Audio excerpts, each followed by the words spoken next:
નમસ્કાર. ચાલો આજના આ રસપ્રદ વિશ્લેષણમાં સીધી જ ડૂબકી લગાવીએ. આપણે એક સામાન્ય લાગતી શાકભાજીની લારી અને તેની પાછળ છુપાયેલી અદ્ભુત સામાજિક અને આર્થિક ગતિશીલતા વિશે વાત કરવાના છીએ. ગ્રામ્ય સમાજશાસ્ત્રના દૃષ્ટિકોણથી આ એક એવી જગ્યા છે જ્યાં પુસ્તકોમાં લખાતા અર્થશાસ્ત્રના સામાન્ય નિયમો કામ નથી કરતા. અહીં તો સાહેબ માનવીય સંબંધો, સામાજિક પ્રતિષ્ઠા અને નાની મોટી અંધશ્રદ્ધાઓ જ બજાર ચલાવે છે. આપણા આજના આ વિશ્લેષણને આપણે 5 મુખ્ય ભાગમાં વહેંચીશું. ગામમાં સામાજિક પ્રતિષ્ઠા, ધાર્મિક વિધિઓનું અર્થશાસ્ત્ર, વ્યવસાયને અસર કરતી વ્યક્તિગત દુશ્મનાવટ, ગ્રામ્ય અર્થતંત્રમાં ભાવતાલ અને છેલ્લે સંબંધિત વાણિજ્યની ગતિશીલતા. ગ્રામ્ય સમાજશાસ્ત્ર અને વાણિજ્યના અભ્યાસો માટે આ મુદ્દાઓ ખૂબ જ રોમાંચક રહેવાના છે. હવે શરૂઆત કરતા પહેલા આ ગામના સામાજિક માળખાને સમજવું ખૂબ જરૂરી છે. અહીં એક બહુ પ્રચલિત શબ્દ છે, ઈર્ખાળું. સાદી ભાષામાં કહીએ તો આ એક એવો સ્વભાવ કે વાતાવરણ છે જ્યાં લોકો બીજાની પ્રગતિ જોઈને ખરેખર બળતરા કરતા હોય છે. વિચારો કે જ્યારે પડોશી જ પડોશીની સફળતા સહન ન કરી શકે ત્યારે કોઈપણ નવા વ્યવસાય માટે ટકી રહેવું કેટલું અસ્થિર અને પડકારજનક બની જાય, ખરું ને? તો ચાલો આપણા પહેલા વિભાગ તરફ આગળ વધીએ. ગામમાં સામાજિક પ્રતિષ્ઠા. હવે આપણે સ્થાનિક અર્થતંત્રના મુખ્ય ખેલાડીઓને મળીએ. જુઓ, અહીં દરેકની સામાજિક સ્થિતિ તેમની આર્થિક શક્તિ પર સીધી અસર કરે છે. સૌથી પહેલા છે વાઘુજી, જે એક મહત્વાકાંક્ષી પણ થોડા ઝક્કી અને ખૂબ જ અંધશ્રદ્ધાળુ વેપારી છે, જે પોતાની નવી લારી શરૂ કરી રહ્યા છે. પછી આવે છે હરિભાઈ, ગામના આદરણીય પૂજારી પણ પૂરા તકવાદી અને ચાલાક. ગ્રાહકોની વાત કરીએ તો બલ્લુ બિચારો એવો નિરાશ ગ્રાહક છે જેને બધા વારંવાર નકારી કાઢે છે.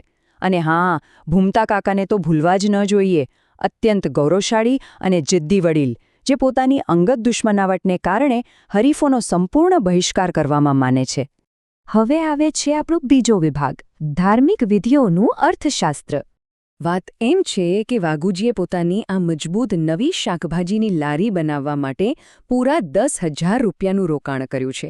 હવે એક નાના વેપારી માટે આ રકમ કેટલી મોટી કહેવાય તે આપણે સૌ જાણીએ છીએ.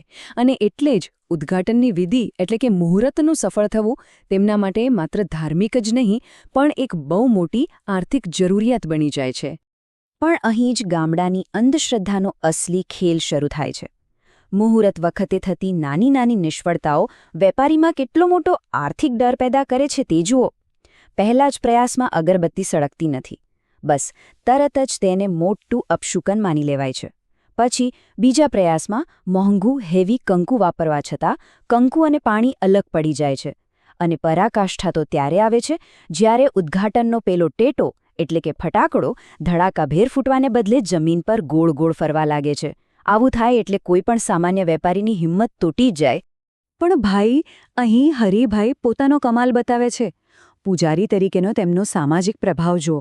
તેઓ આ બધા જ નકારાત્મક શુકનોને પોતાની ચાલાકીથી અદ્ભુત રીતે સકારાત્મક આગાહીમાં ફેરવી નાખે છે. તેઓ વાઘુજીને કહે છે, અરે, આ ટેટો ધીમો ફૂટ્યો એનો મતલબ કે તમારો ધંધો ધીમે ધીમે અને સ્થિર રીતે આગળ વધશે.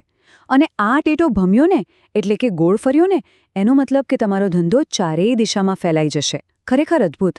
આ રીતે ધાર્મિક સત્તા લોકોના ડરને પોતાના કાબૂમાં લઈ લે છે.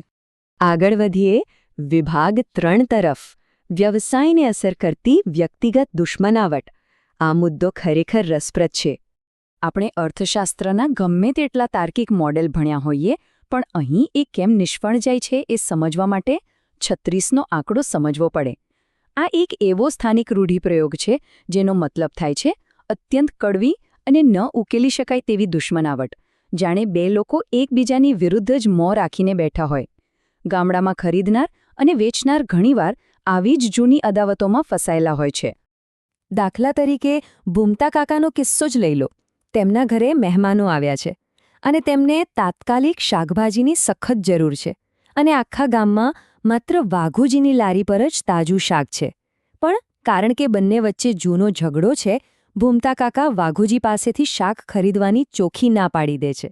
વિચારો, પોતાના જૂના દુશ્મનને કમાણી કરાવવા કરતાં તેઓ ખાલી ખેતરોમાં ભટકીને જંગલી કંકોડા શોધવાનું પસંદ કરે છે.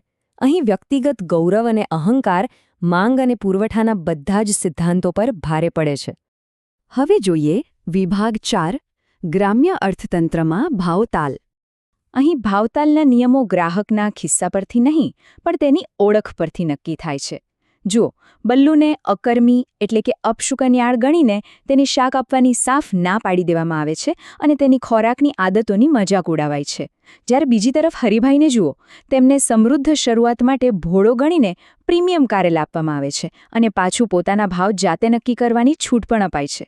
અહીં ગ્રાહકના પૈસા કરતાં તેની સામાજિક ઓળખ વધુ મહત્વ ધરાવે છે. અને આ મુહૂર્તની ફીનો ભાવતાલ તો જુઓ. હરિભાઈ પોતાની વિધિના 501 રૂપિયા માંગે છે. સામે વાઘુજી વિરોધ કરતા કહે છે કે આખા દિવસના શાક વેચીને તો મેં માત્ર 20 રૂપિયા જ કમાયા છે. છેવટે હરિભાઈ વાઘુજી પાસેથી પરાણે 50 રૂપિયાની નોટ પડાવે છે અને હસતા હસતા કહે છે કે આ નોટ તારા અંતિમ સંસ્કાર માટે સાચવી રાખજે. સાંભળવામાં આ ભલે કાળો વિનોદ લાગે, પણ આ દર્શાવે છે કે સામાજિક રીતે શક્તિશાળી લોકો કેવી રીતે નાના વેપારીઓ પર પોતાનું વર્ચસ્વ જમાવે છે. અને હવે આપણો છેલ્લો વિભાગ સંબંધિત વાણિજ્યની ગતિશીલતા. આ બધી જ બાબતોને એક ચાર્ટ દ્વારા સમજીએ. લારી પર થતા નુકસાનમાં 70% નુકસાન તો માત્ર અંગત અદાવત અને દુશ્મનાવટના કારણે જ થાય છે. 20% નુકસાન પહેલા વેચાણ અંગેની અંધશ્રદ્ધાઓને કારણે થાય છે અને વાસ્તવિક ભાવતાલના વિવાદો તો માત્ર 10% જ છે. આ આંકડાઓ એકદમ સ્પષ્ટ કરે છે કે અહીં બજારની સ્પર્ધા કરતાં સામાજિક ઘર્ષણ વધુ આર્થિક નુકસાન પહોંચાડે છે. ટૂંકમાં કહીએ તો અહીં ધંધામાં મંદી માંગના અભાવે નહીં પણ લોકોના કડવા સંબંધોના કારણે આવે છે. તો આ આખા વિશ્લેષણનો નિષ્કર્ષ શું છે? મુખ્ય વાત એ છે કે ગ્રામીણ વાતાવરણ જેવા માઇક્રો અર્થતંત્રમાં નાણાકીય મૂડી માત્ર પૈસાથી નથી ચાલતી. તે સામાજિક પ્રતિષ્ઠા, અંધશ્રદ્ધા અને આંતરવ્યક્તિગત ઇતિહાસ દ્વારા ચાલે છે. અહીંની લેવડદેવડ માત્ર સામાન અને પૈસાની આપલે નથી હોતી, પણ હકીકતમાં તે સમુદાયના દરજ્જા અને વ્યક્તિગત સત્તાની એક અત્યંત જટિલ રમત છે. છેલ્લે જતાં જતાં એક વિચારવા જેવો પ્રશ્ન મૂકતો જાઉં છું. શું વ્યવસાયમાંથી વ્યક્તિગત પૂર્વગ્રહ ખરેખર ક્યારેય અદૃશ્ય થાય છે? કે પછી આપણું આધુનિક અને મોટું કોર્પોરેટ અર્થતંત્ર માત્ર આ સામાજિક ગતિશીલતાને જુદી રીતે, વધુ સારી રીતે છુપાવે છે? શું મોટા અર્થતંત્રો ખરેખર આ ગામગાની માનસિકતાથી આગળ વધી ગયા છે?